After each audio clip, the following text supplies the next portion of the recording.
لسنوری پرزگاه دهوکی جورین سرپیچان دهن تومار کرن مختار وکی نینر تاخی به جداهی آلان سیاسی هاتی دست نشان کرن لیلاهن دست حالتدار مختاران بکارتینی داکو دنگ نرازی و لاهن دی دیار بکد اوجی دبیت فشارکو ولاتی به آزادی دنگ خون ندن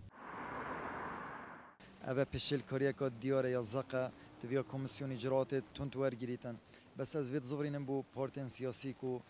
پارتین سیاسی خطا بارن تویا پارتین سیاسی به سر خطو فشار الکمیسیون بکن کو اف ایدی اف مهزله اف یاری پیکرنا بردام نبید اف اوه کو بجین پشل کاریه که زق و دیاره تهتا کرن پارزگاه دو خرقاته کی یعنی یک جار مازنه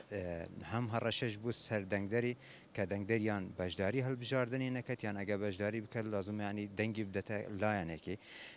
راستی اوه لان پیوندیدار یعنی و کمیسیون لازم سروی بابت راوستو و نکت او نوع خرقاته و او نوع خرقاته بیت جید الگرانی همی لان سیاسی و لان سیاسی ود کتیگشی بانگشی کی تون پریو بچید خالکی دید بیتوش بانگشی هل بجاردی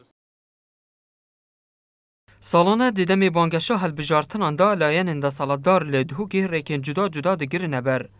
دا کو دنگدرین سربخو دنگدرین لاین دی دست نشان بکن. راستاخو ناراستاخو دبیت گف و ترس لسر وان کسین. دنگی بلاین دا سالدار ندن. بله مهاجی هیا من دا تیم گرن مال گرن پیش نکرد گوتی على اساس دی کارت دنگدانی بو خلکی بین. اگر رو صباباجو بس پشتی مردیف چون کلی که فرما دست مکت یا فرما بخل کی پرت کن ناوی لجنه و رکراوی دیدا پراستی اوه در وی رنمایت کمیسیونه نه ما برپسی اوفیسات دو کمیسیونا هل بجاتنا آگدار کری سوزادای که اوی بابتی پراس نو برادری پارتی لقی آگدار بکد ام چاوره هنده اینه اگر پروسا نراست نچارین سکالای بکن گل همی هاو پیمانت خوب لدی فرکارن آزادی بیرون را دنگداری آزاده و نابید بهت ناچار کرن و دنگی به کشلانی بدد.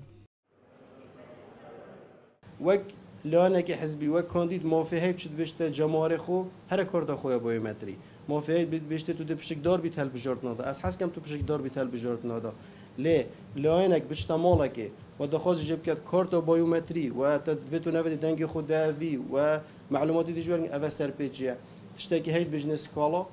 هر کسی که بدلیل بوم بیند که افکار هات یا انجام دان سکالا که هید الویر سکالاوی ملج نگال ویر تایبت یا هید دیسان دی پاش سکالاوی هته نارتن بو بغدا و دی پیرابون دجوان هنه ورگردن بکار اینانا همی جورین فشاره لسر ولاتیان لدمه هلبجارتن اندان یا بوی اگر ولاتی نشن به آزادی دنگی خواه بدن جدهو که بو بادینان هاتی سامی